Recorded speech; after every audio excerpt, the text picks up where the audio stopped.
ഒഡീഷയിലെ കലാഗന്ധി എന്ന പേരുള്ള ഡിസ്ട്രിക്റ്റിലെ ഒരു ചെറിയ ഗ്രാമത്ത് വളരെ പാവപ്പെട്ട ഒരു കുടുംബത്തിൽ ജീവിച്ചു വരുന്ന പെൺകുട്ടിയാണ് അർച്ചന.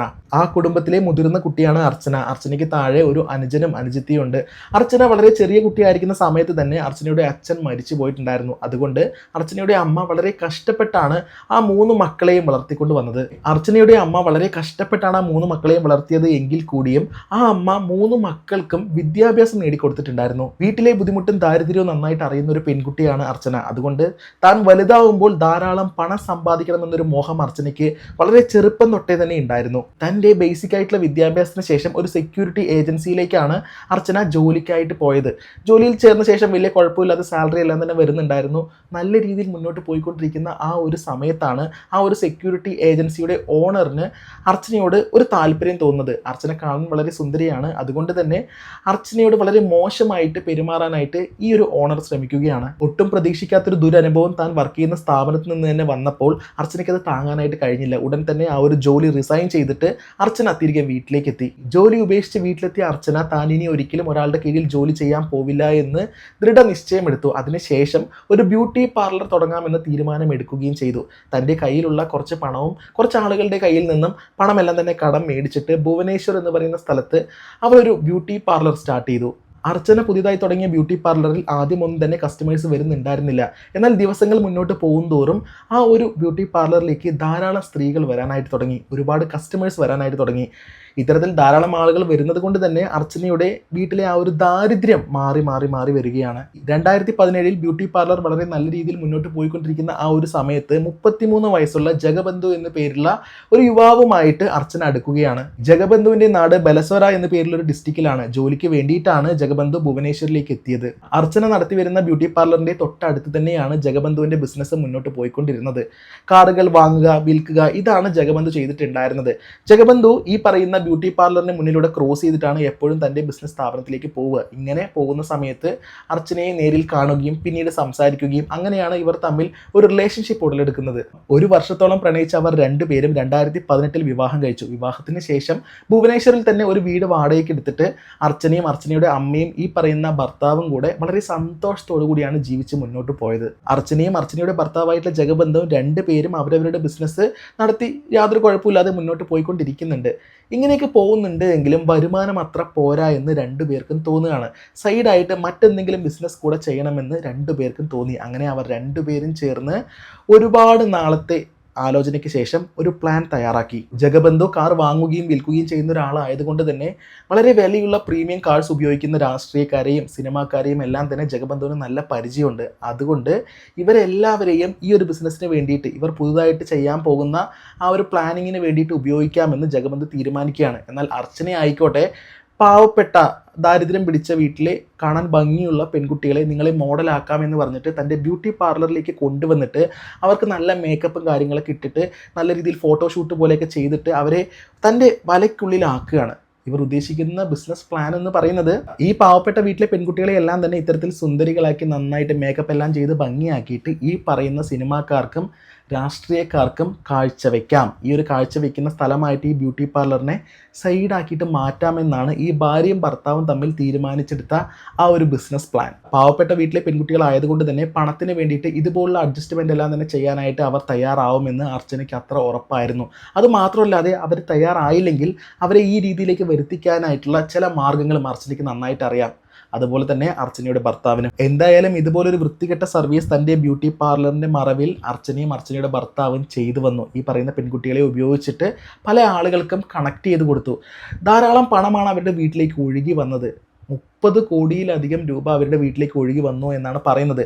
എന്തായാലും ഈ പണം കൊണ്ടൊന്നും അവരുടെ ആ ഒരു ആർത്തി നിന്നിട്ടില്ല കേട്ടോ. ഇതിലും കൂടുതൽ പണം ഉണ്ടാക്കണം, പണം പോരാ പോരാ പോരാ എന്നുള്ളൊരു ചിന്ത ഉള്ളത് കൊണ്ട് തന്നെ രാഷ്ട്രീയക്കാരെയും സിനിമാക്കാരെയും നേരെ ഇവരുടെ വീട്ടിലേക്ക് വിളിച്ചു വരുത്തിയ ശേഷം ഇവർ ഇത്തരത്തിൽ അറേഞ്ച് ചെയ്ത് നിർത്തിയിട്ടുള്ള സ്ത്രീകളെ എല്ലാം തന്നെ അവർക്ക് മുന്നിൽ കാഴ്ചവെക്കുകയും അവർക്ക് ആ വീട്ടിൽ വെച്ച് തന്നെ ഒരു റൂം സൗകര്യം ചെയ്ത് കൊടുക്കുകയും ചെയ്തു. ഇതിന് ശേഷം ക്യാമറ, വളരെ സീക്രട്ടായിട്ടൊരു ക്യാമറ ആ ഒരു റൂമിൽ സെറ്റ് ചെയ്ത് വെച്ചിട്ട് അവർ ആ ഒരു റൂമിൽ ചെയ്ത് കൂട്ടുന്ന കാര്യങ്ങളെല്ലാം തന്നെ ആ ഒരു ക്യാമറയിൽ ഒപ്പിയെടുത്തിട്ട് ആ വിഷ്വൽസ് അവർ ബ്ലാക്ക് മെയിലിങ്ങിനായിട്ട് ഉപയോഗിക്കാനായി തുടങ്ങി. സമൂഹത്തിൽ നിലയും വിലയുള്ള പൊളിറ്റീഷ്യനോ അതല്ലെങ്കിൽ പണക്കാരോ ഇവരുടെ വീട്ടിലേക്ക് എത്തി ഈ കാര്യങ്ങളെല്ലാം തന്നെ കഴിഞ്ഞ് വീട്ടിലേക്ക് എത്തുന്ന സമയത്ത് ഇവരുടെ വാട്സപ്പ് നമ്പറിലേക്ക് ഈ പറയുന്ന വീഡിയോ ഇവർ സെൻഡ് ചെയ്ത് കൊടുക്കും. പിറ്റേ ദിവസം തന്നെ സെൻഡ് ചെയ്ത് കൊടുക്കില്ല, കുറച്ച് ദിവസങ്ങൾക്ക് ശേഷം സെൻഡ് ചെയ്ത് കൊടുത്തിട്ട് ഇത്തരത്തിൽ വലിയൊരു എമൗണ്ട് ഞങ്ങൾക്ക് തരണമെന്ന് ആവശ്യപ്പെടുകയും ചെയ്യും. മാനത്തിന് ഭയന്ന് ഇവർ ചോദിക്കുന്ന പണമെല്ലാം തന്നെ കൊടുക്കുകയും ചെയ്യും. ഒരാളുടെ കയ്യിൽ നിന്നും ഒരിക്കൽ മാത്രമേ ഇവർ ഈ ഒരു തുക കൈപ്പറ്റുള്ളൂ. ഇവർ ഈ ഒരു തുക കൈപ്പറ്റിയ ശേഷം ഈ പറയുന്ന വീഡിയോ ഇവർ ഡിലീറ്റ് ചെയ്ത് കളയുകയും ചെയ്യും. വളരെ പ്രോപ്പറായിട്ടാണ് ഇവരുടെ കാര്യങ്ങൾ ചെയ്തു വന്നത്. പണം ചോദിച്ച് ഒരുപാട് ഈ കസ്റ്റമേഴ്സിനെ ബുദ്ധിമുട്ടിച്ച് കഴിഞ്ഞാൽ പിന്നീട് ഇവർക്കത് ഗുണം ചെയ്യില്ല എന്ന് അവർക്ക് നന്നായിട്ട് അറിയാം. അതുകൊണ്ട് ഒരൊറ്റ തവണ വലിയൊരു ഫിഗർ എമൗണ്ട് ആണ് ഇവർ ചോദിക്കുക. ഇതേ രീതിയിലുള്ള ഹണി ട്രാപ്പ് പരിപാടി മുന്നോട്ട് കൊണ്ടുപോയിരുന്നുവെങ്കിലും ചില സമയത്ത് ഇവർക്ക് ഇതിന് കഴിയുമായിരുന്നില്ല. അത്രയധികം പണമുള്ള ആളുകളെ ചിലപ്പോൾ ഇവർക്ക് ലഭിക്കുമായിരുന്നില്ല. ആ ഒരു സമയത്ത് ഈ ഭർത്താവും ഭാര്യയും ചെയ്തു വന്നിരുന്ന കാര്യം, വളരെയധികം പണമുള്ള വീട്ടിലെ പെൺകുട്ടികളെ അല്ലെങ്കിൽ സ്ത്രീകളെ ഇവർ നോട്ടമിട്ട് വെക്കും. എന്നിട്ട് അവരുമായിട്ട് ഒരു പരിചയം ഉണ്ടാക്കും, അവരെ സുഹൃത്തുക്കളാക്കും. ശേഷം ഇവരുടെ വീട്ടിലേക്ക് ഒരു ഗസ്റ്റായിട്ട് വിളിച്ചു വരുത്തും. വീട്ടിലെത്തി ഇവർക്ക് ജ്യൂസ് കൊടുക്കുമ്പോൾ ആ ഒരു ജ്യൂസിൽ മയക്കുമരുന്ന് കലർത്തിയിട്ടായിരിക്കും ഇവർ കൊടുക്കുക. ഈ ഒരു ജ്യൂസ് കുടിച്ച ഉടനെ ആ സ്ത്രീ മയങ്ങി വീഴും. ഉടൻ തന്നെ അവരെ എടുത്ത് ബെഡ്റൂമിലേക്ക് ആക്കിയിട്ട് ഒരാണിനെയും അടുത്തേക്ക് വിട്ടിട്ട് വളരെ മോശമായ രീതിയിലുള്ള ഫോട്ടോസും വീഡിയോസും എല്ലാം തന്നെ അവർ എടുത്തു വയ്ക്കും. മയങ്ങിപ്പോയ ഈ സ്ത്രീകൾ ഉറക്കമുണരുന്ന സമയത്ത് ഇവരുടെ ശരീരത്തിൽ ഡ്രസ്സ് എല്ലാം തന്നെ ഉണ്ടാവും. ഇവർ തിരിച്ച് ഇവരുടെ വീട്ടിലേക്ക് പോയിരിക്കുന്ന സമയത്തായിരിക്കും വാട്സപ്പിൽ ഈ വീഡിയോ അയച്ചു കൊടുക്കുക. ഈ വീഡിയോ ഞാൻ പബ്ലിക്കായിട്ട് പോസ്റ്റ് ചെയ്യേണ്ടെങ്കിൽ നിങ്ങൾ ഇത്രയധികം പണം ഞങ്ങൾക്ക് തരണമെന്ന് പറഞ്ഞ് സ്ത്രീകളെയും ഇവർ വെറുതെ വിടാറില്ല. സ്ത്രീകളിൽ നിന്നും ധാരാളം പണം ഇവർ ഇത്തരത്തിൽ കൈപ്പറ്റാറുണ്ട്. അങ്ങനെ ഒരു ദിവസം മഹിമ എന്ന പേരുള്ള വളരെ നോർമൽ രീതിയിൽ ജീവിച്ചു വരുന്ന ഒരു സാധാരണ കുടുംബത്തിലെ സ്ത്രീയെ അർച്ചന പരിചയപ്പെടുകയാണ്. നല്ല രീതിയിൽ പരിചയപ്പെട്ട് ഒരു സുഹൃത്ത് എന്ന രീതിയിലേക്ക് കാര്യങ്ങൾ കൊണ്ടുചെന്ന് എത്തിച്ചു. അർച്ചനയുടെ ഉദ്ദേശം മറ്റേതായിരുന്നു. ഒരു രീതിയിലല്ലെങ്കിൽ വേറെ രീതിയിൽ മഹിമയെ ഉപയോഗിക്കാമെന്നാണ് അർച്ചന ചിന്തിച്ചിരുന്നത്. കാണാൻ ഭംഗിയുള്ള തരക്കേടില്ലാത്ത സ്ത്രീകളെ കയ്യിൽ കിട്ടിയാൽ അർച്ചന എന്താണോ ചെയ്യുക അതേ കാര്യം തന്നെയാണ് അർച്ചന മഹിമയോട് ചെയ്തത്. മഹിമയെ വീട്ടിലേക്ക് വിളിച്ചു വരുത്തുന്നു. ജ്യൂസിൽ മയക്കുമരുന്ന് കലർത്തിയിട്ട് മഹിമയ്ക്ക് കൊടുത്തു. മഹിമ അത് കുടിച്ച പാടെ മയക്കം വന്ന് വീഴുകയും ചെയ്തു. അർച്ചനയും അർച്ചനയുടെ ഭർത്താവും കൂടിയിട്ട് മഹിമയെ താങ്ങി പിടിച്ച് റൂമിനുള്ളിലേക്ക് ആക്കുന്നു. ശേഷം അവരുടെ ഡ്രസ്സെല്ലാം തന്നെ അഴിച്ചിട്ട് വളരെ മോശമായ രീതിയിലുള്ള വീഡിയോസും ഫോട്ടോസും എല്ലാം തന്നെ പകർത്തുന്നു. ഇങ്ങനെ പകർത്തിയ ശേഷം ഇവർ ഈ റൂമിൽ നിന്നും വെളിയിലേക്ക് പോയ ആ ഒരു സമയത്ത് തന്നെ മഹിമ ഉണർന്നിട്ടുണ്ടായിരുന്നു. തനിക്ക് എന്തോ സംഭവിച്ചിട്ടുണ്ട്, തന്നെ വെച്ച് എന്തെല്ലാമോ ചെയ്തിട്ടുണ്ട് എന്ന് മഹിമയ്ക്ക് അപ്പോൾ മനസ്സിലായി. വല്ലാത്തൊരു വെപ്രാളത്തിൽ നിൽക്കുന്ന മഹിമയുടെ അരികിലേക്ക് അർച്ചനയും അർച്ചനയുടെ ഭർത്താവും വന്നിട്ട് മഹിമയോട് പറഞ്ഞത്, നിൻ്റെ ഇത്തരത്തിലുള്ള വീഡിയോസും ഫോട്ടോസും എല്ലാം തന്നെ ഞങ്ങൾ എടുത്തു വെച്ചിട്ടുണ്ട്. ഇത് വെളിയിലേക്ക് വിടണ്ട എങ്കിൽ ഞങ്ങൾ പറയുന്ന രീതിയിൽ നീ നിൽക്കണമെന്നാണ്. ഞങ്ങൾ പറയുന്ന പുരുഷന്മാരുടെ കൂടെ ഞങ്ങൾ പറയുന്ന പോലെയെല്ലാം തന്നെ നീ ചെയ്യണമെന്നാണ് ഈ ഭാര്യയും ഭർത്താവും ആ സ്ത്രീയോട് പറഞ്ഞത്. മഹിമ വളരെ സെൻസിറ്റീവ് ആയിട്ടുള്ളൊരു സ്ത്രീ ആയതുകൊണ്ട് തന്നെ തൻ്റെ സുഹൃത്തായിട്ടുള്ള അർച്ചന പറഞ്ഞ കാര്യങ്ങൾ കേട്ടപ്പോൾ അവ ശരിക്കും വല്ലാതെ ഷോക്കായിപ്പോയി. അങ്ങനെ തുടർന്നുള്ള 3 വർഷത്തോളം അർച്ചന എന്തെല്ലാമാണോ പറയുന്നത് അതെല്ലാം തന്നെ മഹിമ അർച്ചനയ്ക്ക് വേണ്ടിയിട്ട് ചെയ്തു കൊടുത്തു. പല പുരുഷന്മാരുടെയും കൂടെ അവർ കിടന്നു കൊടുത്തു. ഞാൻ മുമ്പ് പറഞ്ഞില്ലേ, ഇതുപോലുള്ള കാര്യങ്ങളെല്ലാം തന്നെ 4 വർഷത്തോളം ചെയ്തിട്ട് ഇവർ 30 കോടിയിലധികം രൂപയാണ് നേടിയെടുത്തത്. 3 കോടിയിലധികം വില വരുന്ന വീട്ടിലാണ് ഇവർ രണ്ടുപേരും താമസിക്കുന്നത്. ഇത് മാത്രമല്ല കേട്ടോ, ഇവർ വാങ്ങിക്കൂട്ടിയ കാറിൻ്റെ കളക്ഷൻ എന്ന് പറയുന്നത് BMW, Benz, Fortuner, range rover, പിന്നെ താർ, ഇങ്ങനെ തുടങ്ങിയ നിരവധി കാറുകളാണ് ഇവർ ആ വലിയ വീട്ടിന് മുന്നിൽ നിർത്തിയിരിക്കുന്നത്. അർച്ചനയ്ക്കും അർച്ചനയുടെ ഭർത്താവിനും ഇത്രയധികം പണം എവിടെ നിന്നാണ് വരുന്നതെന്ന് ബാക്കിയുള്ളവരുടെ കണ്ണിൽ പൊടിയിടാനായിട്ട് 1-2 സ്ഥാപനങ്ങൾ കൂടെ വീണ്ടും അവർ തുറന്നു വെച്ചിട്ടുമുണ്ടായിരുന്നു. ദിവസങ്ങൾ വീണ്ടും മുന്നോട്ട് പോകുന്നു. അർച്ചന പറയുന്ന കാര്യങ്ങളെല്ലാം തന്നെ മഹിമ അതേപോലെ ചെയ്തു വരുന്നുമുണ്ട്. അങ്ങനെ പോയിക്കൊണ്ടിരിക്കുന്ന സമയത്താണ് അർച്ചനയ്ക്ക് അക്ഷയ് എന്ന പേരുള്ള ഒരു ചെറുപ്പക്കാരനെ പരിചയപ്പെടാനായിട്ട് ഒരു അവസരം ലഭിക്കുന്നത്. അക്ഷയ് ഒരു ഫിലിം പ്രൊഡ്യൂസറാണ്. കുറച്ചു നേരം അക്ഷയുടെ കൂടെ സംസാരിച്ചതിൽ നിന്നും അർച്ചനയ്ക്ക് ഒരു കാര്യം വ്യക്തമായി, അക്ഷയുടെ കയ്യിൽ ധാരാളം പണമുണ്ട് എന്ന്. തൻ്റെ വീട്ടിലേക്ക് അക്ഷയനെ വരുത്തണം, എങ്ങനെയെങ്കിലും തൻ്റെ വലയിലേക്ക് കൊണ്ടുവരണമെന്ന് അർച്ചന അപ്പോൾ തന്നെ പ്ലാൻ ചെയ്തിട്ടുണ്ടായിരുന്നു. അർച്ചനയുടെ പ്ലാൻ പ്രകാരം അക്ഷയനെ തൻ്റെ വീട്ടിലേക്ക് ക്ഷണിച്ചു. വീട്ടിലെത്തിയ അക്ഷയ്ക്ക് അർച്ചന കാണിച്ചു കൊടുത്തത് മഹിമനെയാണ്. നിനക്ക് വേണമെങ്കിൽ ഇവളെ ഉപയോഗിക്കാമെന്നാണ് അർച്ചന അക്ഷയിനോട് പറഞ്ഞത്. ഇത് കേട്ടപ്പോൾ അക്ഷയ്ക്ക് വളരെയധികം സന്തോഷമായി. അക്ഷയ് നേരെ മഹിമനെയും കൂട്ടിയിട്ട് റൂമിനുള്ളിലേക്ക് പോയി. അവരുടെ കാര്യങ്ങളെല്ലാം തന്നെ കഴിഞ്ഞപ്പോൾ വളരെയധികം സന്തോഷത്തോടു കൂടെ അക്ഷയ് അർച്ചനയ്ക്ക് ബായ് പറഞ്ഞിട്ട് ആ വീട്ടിൽ നിന്നും ഇറങ്ങുകയും ചെയ്തു.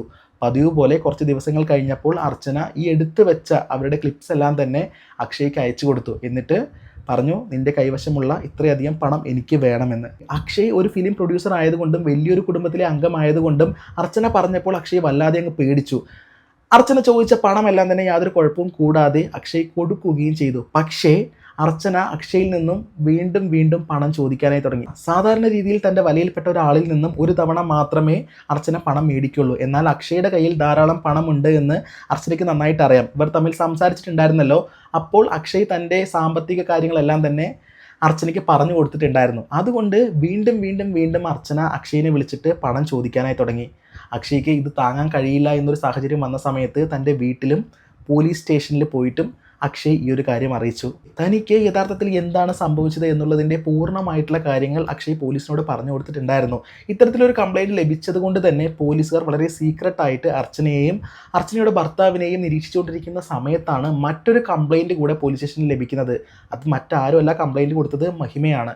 അർച്ചനയുടെ ഈ ഒരു ടോർച്ചർ താങ്ങാൻ കഴിയാതെ അവസാനം മഹിമയ്ക്ക് ധൈര്യം വന്നു എന്നാണ് തോന്നുന്നത്. മഹിമയും ഒരു റിട്ടേൺ കംപ്ലയിൻറ്റ് പോലീസ് സ്റ്റേഷനിൽ കൊടുത്തു. ഇതേപോലെ വർഷങ്ങളായിട്ട് എന്നെ ഉപയോഗിച്ചുകൊണ്ടിരിക്കുകയാണെന്ന് പറഞ്ഞിട്ട്. തുടർന്ന് പോലീസുകാർ അർച്ചനയ്ക്കും ഭർത്താവിനും എതിരെയായിട്ടുള്ള അന്വേഷണം വളരെ ശക്തമായിട്ട് സീക്രട്ടായിട്ട് കൊണ്ടുപോയ സമയത്താണ് ഞാൻ മുമ്പ് പറഞ്ഞ കാര്യങ്ങളെല്ലാം തന്നെ പോലീസുകാർ മനസ്സിലാക്കിയത്. 4 വർഷങ്ങൾക്ക് മുമ്പ് വെറും സാധാരണ ജീവിതം നയിച്ച അർച്ചനയും അർച്ചനയുടെ കുടുംബവും 4 വർഷത്തിന് ശേഷം കോടീശ്വരന്മാരായി എന്ന് പോലീസുകാർ തിരിച്ചറിഞ്ഞു.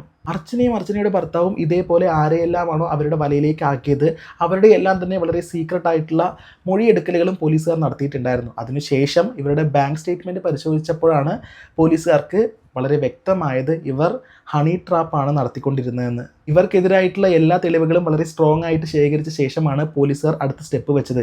ഇവരെ വീട്ടിൽ ചെന്ന് കണ്ടിട്ട് അറസ്റ്റ് ചെയ്ത് സ്റ്റേഷനിലേക്ക് കൊണ്ടുപോയി തെളിവുകളുടെ എല്ലാം തന്നെ അടിസ്ഥാനത്തിൽ കോടതിയിൽ ഹാജരാക്കുകയും ചെയ്തു. കോടതിയിലെത്തിയ അർച്ചനയും ഭർത്താവും പറഞ്ഞത് ഞങ്ങളെ ചതിച്ചതാണ്, ഇങ്ങനെയൊന്നും ഞങ്ങൾ ചെയ്തിട്ടില്ല എന്നെല്ലാമാണ്. എന്നാൽ തെളിവുകൾ നിരത്തിയുള്ള പോലീസുകാരുടെ ചോദ്യം ചെയ്യലിന് കൃത്യമായിട്ടുള്ള മറുപടി ഒന്നും തന്നെ അവർക്ക് രണ്ടുപേർക്കും ഇല്ല. അർച്ചനയും ഭർത്താവും ചേർന്ന് നടത്തിയ ഈ ഒരു ഹണി ട്രാപ്പ് കേസിനെ കുറിച്ചുള്ള ചർച്ചകൾ നടന്നുകൊണ്ടിരിക്കുന്ന സമയത്ത് അർച്ചനയുടെ അച്ഛൻ്റെ ഒരു സുഹൃത്തുണ്ട്. അയാളൊരു സോഷ്യൽ വർക്കറാണ്. അയാൾ മീഡിയയുടെ മുമ്പിൽ വന്നിട്ട് ഒരു കാര്യം പറഞ്ഞിട്ടുണ്ടായിരുന്നു. വളരെ പണ്ട് അർച്ചന കുഞ്ഞായിരിക്കുന്ന സമയത്ത് അർച്ചനയുടെ അച്ഛൻ നല്ല രീതിയിൽ ഈ സോഷ്യലായിട്ടുള്ള കാര്യങ്ങളിലെല്ലാം തന്നെ ഇടപെട്ടിട്ടുണ്ടായിരുന്നു. അവരുടെ ആ ഒരു സ്ഥലത്ത്, അവർക്കുള്ള ആ ഒരു കുറച്ച് സ്ഥലത്ത് വലിയ വലിയ പണക്കാർ വലിയ ബിൽഡിംഗ് എല്ലാം തന്നെ കെട്ടാൻ വേണ്ടിയിട്ട് അവിടേക്ക് വന്നിട്ടുണ്ടായിരുന്നു ഇവരുടെ സ്ഥലം ചോദിച്ചിട്ട്. പക്ഷേ ഇവർ കൊടുക്കില്ല എന്ന് തന്നെ പറഞ്ഞു. ഇവർ മാത്രമല്ല, ഇവർക്ക് ചുറ്റുമുള്ള കുറച്ച് ആളുകളും ഇത്തരത്തിൽ ഞങ്ങളുടെ സ്ഥലം തരില്ല എന്ന് പറഞ്ഞിട്ടുണ്ടായിരുന്നു. അവർ വലിയ എമൗണ്ട് എല്ലാം തന്നെ ഓഫർ ചെയ്തുവെങ്കിലും അർച്ചനയുടെ അച്ഛൻ അതിന് സമ്മതിച്ചിട്ടുണ്ടായിരുന്നില്ല. പക്ഷേ ഈ പറയുന്ന അവിടേക്ക് ബിൽഡിംഗ് കെട്ടാൻ വന്ന ആളുകൾ നല്ല രീതിയിൽ ഇവരെ എല്ലാം തന്നെ ടോർച്ചർ ചെയ്തു. അർച്ചനയുടെ അച്ഛൻ, ആ ഒരു വീട്ടുകാരൊഴികെ ബാക്കി എല്ലാവരും അവർക്ക് വഴങ്ങി കൊടുക്കുകയും ചെയ്തു. അർച്ചനയുടെ അച്ഛൻ മാത്രം സമരം തുടർന്നു കൊണ്ടേയിരുന്നു. ഇങ്ങനെ സമരം തുടർന്നുകൊണ്ടിരുന്ന അർച്ചനയുടെ ആ ഒരു കുഞ്ഞു വീട്ടിലേക്ക് ഈ പറയുന്ന ബിൽഡിംഗ് കെട്ടാനായിട്ട് വന്ന ആളുകളിലെ ഒരാൾ ആ ഒരു വീട്ടിലേക്ക് ഇടിച്ച് കയറുകയും കുട്ടിയായിരുന്ന അർച്ചനയോട് വളരെ മോശമായ രീതിയിൽ പെരുമാറിയിട്ടും ഉണ്ടായിരുന്നു എന്നും ഈ പറയുന്ന സോഷ്യൽ വർക്കർ പറഞ്ഞിട്ടുണ്ടായിരുന്നു. അതിനുശേഷം അർച്ചനയ്ക്ക് പണം ഉണ്ടാക്കാനായിട്ട് വല്ലാത്തൊരു ആഗ്രഹമായിരുന്നു എന്നും ഈ പറയുന്ന ആൾ മീഡിയയിൽ പറഞ്ഞിട്ടുണ്ട്. അർച്ചനയും ഭർത്താവും ജയിലിലായി എന്ന് പറഞ്ഞിട്ട് അവർ എപ്പോഴും ജയിലൊന്നും അല്ല കേട്ടോ. അറസ്റ്റ് ചെയ്യപ്പെട്ടതിൻ്റെ, ജയിലിലാക്കപ്പെട്ടതിൻ്റെ 2ാമത്തെ ആഴ്ച തന്നെ ഇവർ ജാമ്യമെടുത്ത് വെളിയിലേക്ക് വരികയും ചെയ്തിട്ടുണ്ട്.